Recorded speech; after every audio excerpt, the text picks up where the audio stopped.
সাংবাদিকদের মুখোমুখি হয় আজকে দিলীপ ঘোষ। তিনি কি বলেছেন? ঝালমুড়ি গানের অ্যালবাম পার্কে কোনো না কোনো ইভেন্ট চলে, আর ঝালমুড়ি স্পেশাল হলো, ঝালমুড়ির ওপরে গান হয়েছে, সেটা রিলিজ হলো ভিডিও এবং অডিও, সেই উপলক্ষে ঝালমুড়ি খাওয়া হলো। ঝালমুড়ি কি ভেবে গাওয়া এবং টার্গেট অডিয়েন্স কারা? একজন গান লিখেছেন এবং তিনি ভেবেছেন আমাকে দিয়ে গাওয়াবেন। আমি শুধু চেষ্টা করেছি গায়ক হবার। মাননীয় প্রধানমন্ত্রীর বাংলায় এসে ঝালমুড়ি খেয়ে গেছে, এত পপুলার হয়ে গেছে। যেটা পপুলার হয় তাকে নিয়ে অনেক জায়গায় অনেক কিছু হয়। ঝালমুড়ি পপুলার হয়েছে, ইলেকশন ইস্যু হয়েছে, সেটা নিয়ে একটা গান হওয়ার প্রয়োজন ছিল, সেটাই হলো। মিছিলের ডাক দিল এসএফআই, এসে যুক্ত হলো ককরোচ, বিশৃঙ্খলা, সাংবাদিকদের মারধর।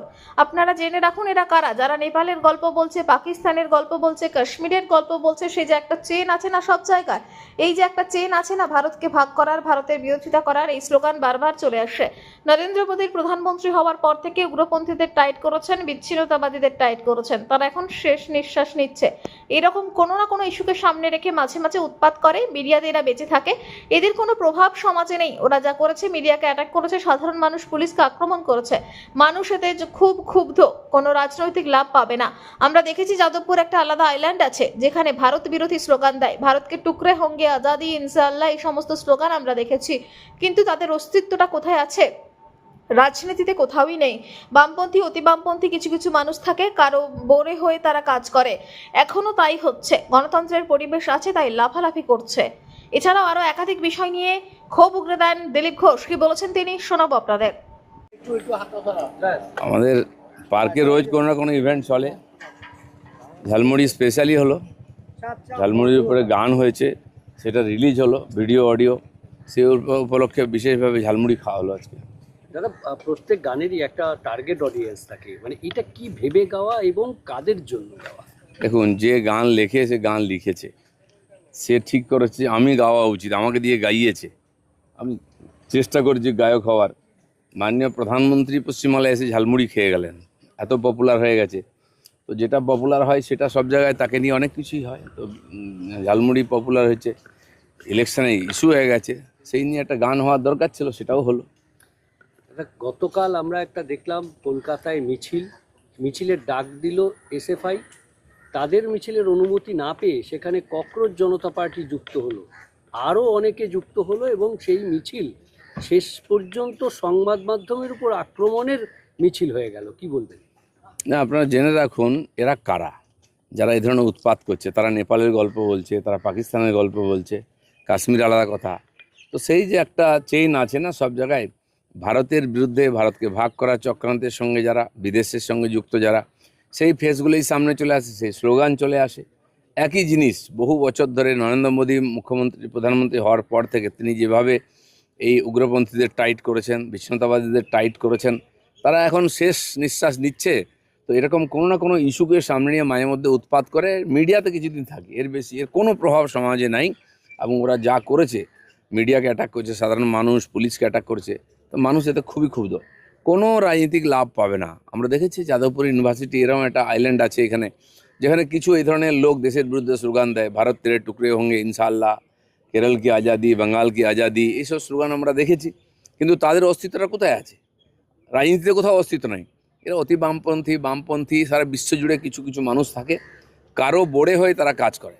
এখানেও তাই হচ্ছে, গণতন্ত্রের পরিবেশ আছে তাই লাফালাফি করে ওটা নাম কেনা হচ্ছে। গতকালের এই আন্দোলনে অতিবাম যোগ বা আরবান নকশালদের কতটা ভূমিকা রয়েছে? সবই আছে, রাতারাতি তো বোঝা যায় না, ধীরে ধীরে এক্সপোজ হবে। আর এদের অ্যাক্টিভিটিটা মিলে যাচ্ছে, এদের স্লোগান মিলে যাচ্ছে, এদের কাজ করার ঢং, ঘুরে ফিরে সরকার নরেন্দ্র মোদীকে টার্গেট করা, বোঝাই যাচ্ছে এরা ওই এদিক ওদিক দুটোই আছে। আর আমরা এই মিছিলে দেখলাম জাতীয় পতাকা উল্টোভাবে ধরে তারা জাতীয় পতাকা নিচ্ছে, কিন্তু সেটা এরা তো উল্টো পথে যাত্রী, কোনোদিন জাতীয় পতাকাকে সম্মান করেনি, জাতীয় সঙ্গীতকে সম্মান করেনি, এই রাষ্ট্রের পরম্পরা সংস্কৃতি মহাপুরুষদের সম্মান করেনি। তো সেই জন্য ভেগ নিতে গেলে তো হয় না, কখনো কখনো বেরিয়ে পড়ে। মহিলা সাংবাদিকদের উপর যেভাবে আক্রমণ হয়েছে, কি বলবেন যে সরকারের কতটা পদক্ষেপ? আমরা দিল্লিতে দেখতাম, দিল্লি ইউনিভার্সিটিতে বা জেএনইউতে এই ধরনের উৎপাত হতো, সেখানে ড্রাগ খেয়ে, গাঁজা খেয়ে, মদ খেয়ে রাত জেগে হুজ্জুতি করা হতো গান লাগিয়ে। সেটা আজকে মুক্ত হয়েছে, স্বামী বিবেকানন্দের স্ট্যাচু হয়ে গেছে। এখন শেষ লড়াই ছিল পশ্চিমবাংলায়, আমরা বারবার বলেছি রাজনৈতিক পরিবর্তন হয়েছে। এসব পরিবর্তন হঠাৎ বিপ্লবী হওয়ার যে নেশা কিছু লোকের মধ্যে আছে, আর কিছু লোক এই সরল সিধা স্টুডেন্টদের সামনে সবসময় ব্যবহার করে এসছে, তাদেরকেও এক্সপোজ করতে হবে এবং বিচ্ছিন্ন করতে হবে সমাজ থেকে। এর সঙ্গে কোনো জঙ্গি যোগ দেখতে পাচ্ছেন? এদের ব্যবহারে তো জঙ্গিপনা দেখতে পাচ্ছি, আর জঙ্গি যোগ আছে কিনা সেটা পরবর্তীকালে বোঝা যাবে। কালকে মাননীয় মুখ্যমন্ত্রী এদের সঙ্গে দেখা করতে গেলেন এবং বললেন যে প্রত্যেকের শাস্তি হবে। দেখুন, দিল্লিতেও বলুন, কলকাতায়, ভারতবর্ষে আজকে যে সত্যি সত্যি গণতান্ত্রিক পরিবেশ আছে, গণতন্ত্র প্রতিষ্ঠিত হয়েছে, এটা এদের অ্যাটিটিউড দেখে বোঝা যাচ্ছে। দিল্লিতে আপনারা দেখছেন সপ্তাহখানেক ধরে যে উৎপাত চলছে, পুলিশকে মারা হচ্ছে, পুলিশ যথেষ্ট সংযম দেখিয়ে, সরকার খুব ঠান্ডা মাথায় ছাত্র হিসাবে ট্রিট করে এদের সঙ্গে মন্ত্রী নিজে এসে কথা বলছেন, অনশন ভাঙাচ্ছেন। এখানেও মুখ্যমন্ত্রী সংযমের সঙ্গে বলেছেন, পুলিশ পারমিশন দিয়েছে, কিন্তু সবার মনে রাখা উচিত যে সবার একটা সীমা আছে, সীমা পার হয়ে গেলে তখন কেউ সীমার মধ্যে থাকবে না। গতকাল এসএফআই এর মিছিল, আজকে তৃণমূল পথে নামছে। এটা তো এখন বিধানসভার মধ্যে দেখা যাচ্ছে, আসল তৃণমূল নকল তৃণমূল, কোনটা আসল দুলালের তাল মিছরি বোঝা যাচ্ছে না। যিনি প্রতিষ্ঠাতা তিনি বলছেন আমি আসল দুলালের তাল মিছরি, আসল তৃণমূল জিন্দাবাদ। কি দুর্দশা! আসল, আরে তৃণমূলটাই আসল ছিল না, চারদিক থেকে নিয়ে আসে, আর কাহিঁকে ইট কাহিঁকে রোড়া, ভানুমতি নে কুনভা জোড়া, সেই হিন্দিতে যে কথা আছে সেটাই ছিল। আর যে যেখানকার সেখানে ফিরে গেছে। এটা আমি বলছি না, মাননীয় সুব্রত মুখার্জি বলতেন যে পার্টি নয় এটা, আমরা প্ল্যাটফর্মে সবাই দাঁড়িয়ে আছি, যেদিক থেকে গাড়ি আসবে সেদিকে সে চলে যাবে, আর যে যে যার চলে গেছে, ওই আঁটি আর পড়ে আছে। সেজন্য এই ধরনের চালাকি যখন সিদ্ধান্তহীনতায় মানুষ ভুগে বা অপশাসন হয়, মানুষ বিভ্রান্ত হয়ে গিয়ে কোনো না কোনো একটা শক্তিকে চেঞ্জ নিয়ে আসে, আর তার ফলে জনগণের সমস্যা বাড়ে, যেটা পশ্চিমবাংলায় হয়েছে। তারা আবার পরিবর্তন করেছেন।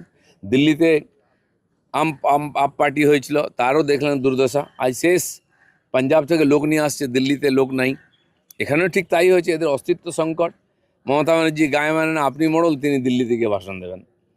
এই যে দুর্দশা, এটা মানুষের সামনে আরও পরিষ্কার হয়ে যাচ্ছে।